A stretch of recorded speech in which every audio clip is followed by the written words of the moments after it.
As far as this citizens group for Crystal City, they're having some fundraisers, and there's this weekend, and we've had that on our news.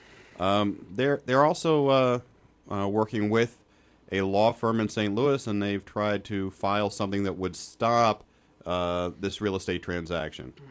Any updates on that? Anything you can tell us about that? Well, I'm not a party to that suit. I have talked to the attorney on several occasions about things that I think are important to them. We're providing them information on the environmental, and if I get any tips or information about anything that may be going on, I am relaying it. I know my attorney is providing them with copies of the environmental issues that we have discovered.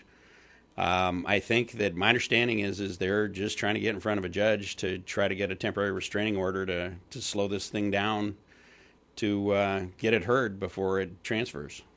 What is your ideal situation? Because you said you've already burned some bridges, so that property within Crystal City limits probably won't work out as you had originally hoped. So what would be an ideal scenario? The smelter goes away, and what? And they put in a little office park or something? An office park would be great. It wouldn't impact my facility. A light industry would be fine. It wouldn't impact what we're doing. My concern is the noise and the pollution and the rail cars and just the constant trucking that would be involved with what they're talking about. And the proximity of the cave to this property is really close. I mean, yes. I mean, it's not like you could just. It's not. You don't have an acre worth of trees and stuff like that, right?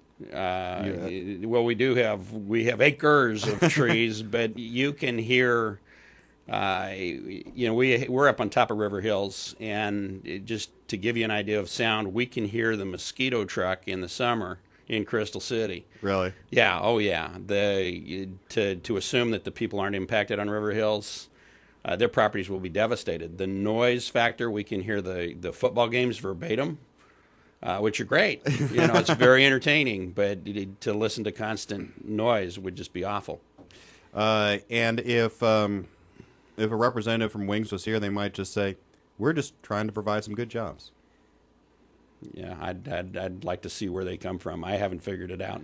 Well, but that's part of the positive aspect of this is 700 jobs, $20 to $40 an hour, and that kind of stuff. Would your complex offer employment?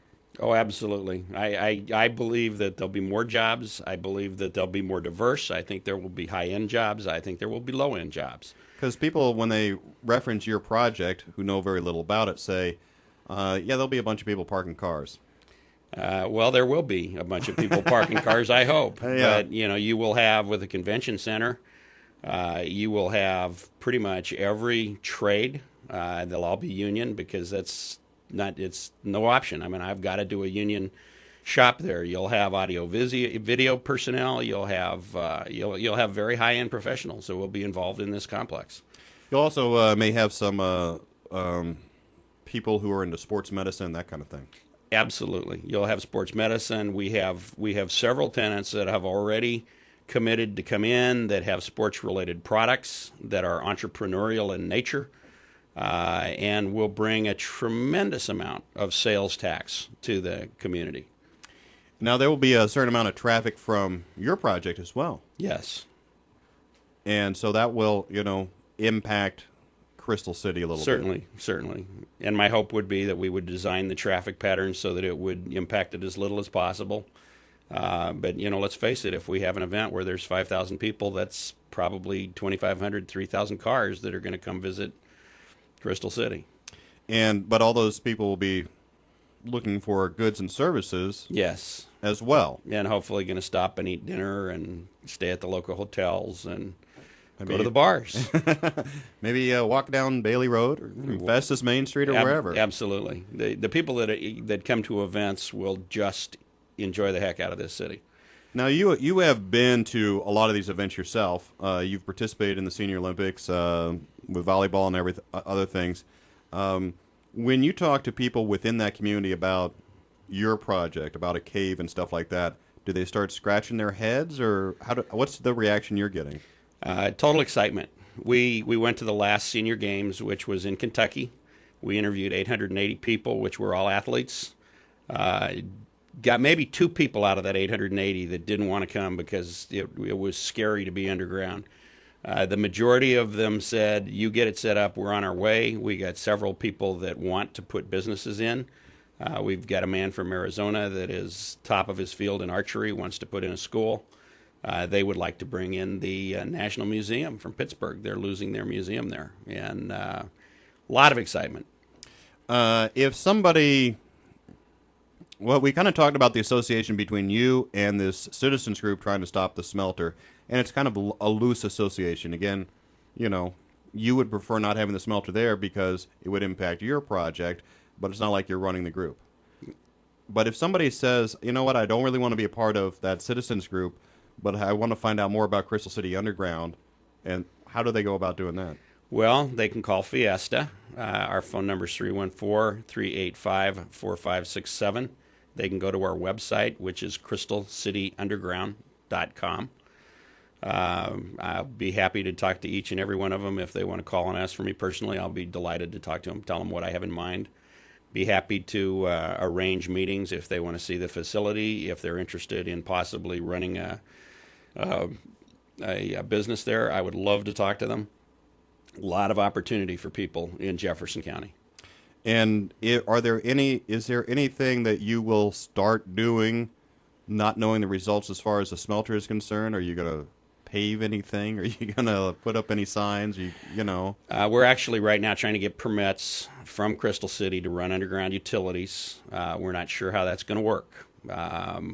So we're in process to do that. There are things that we have to bring in. We still don't have 3-phase power. We did get temporary single-phase power, which we're going to be able to light up, probably 400,000 square feet of mine, hopefully shortly. And we're going to start prepping areas and getting it ready. We have a Computer War Games that would like to have an event here that's a national event. So we're in negotiation right now with AT&T to bring in fiber optics so we can hopefully put that event together. Going forward on the equestrian right now, so we should have that up and running by next year sometime. Are you purchasing land, or yes, we're purchasing properties. Okay, and I don't want to get into detail about that, but what about draining the water that's in the cave? Going to pump it out, and that will be pumped into Platten Creek. We will get permits for that.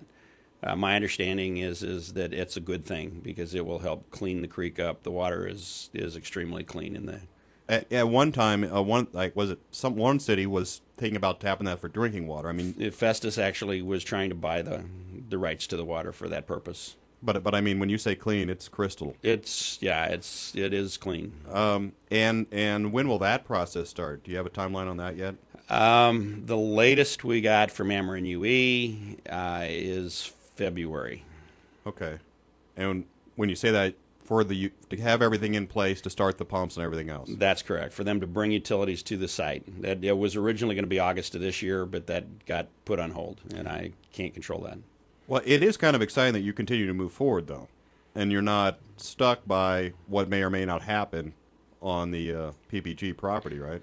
Yeah, what I figured out as I got involved in this is a community project. It has to be for the community. It needs to be there. This is something that is so good for the community. They're going to love it. I'm going to design it to let the community participate in it. I want the nonprofits and the different charitable organizations, the different churches. I want them all to be able to use this facility as a fundraiser, to hold events, to do things for the community. It's such a good thing, and it's bigger than I am, and it's got to be done.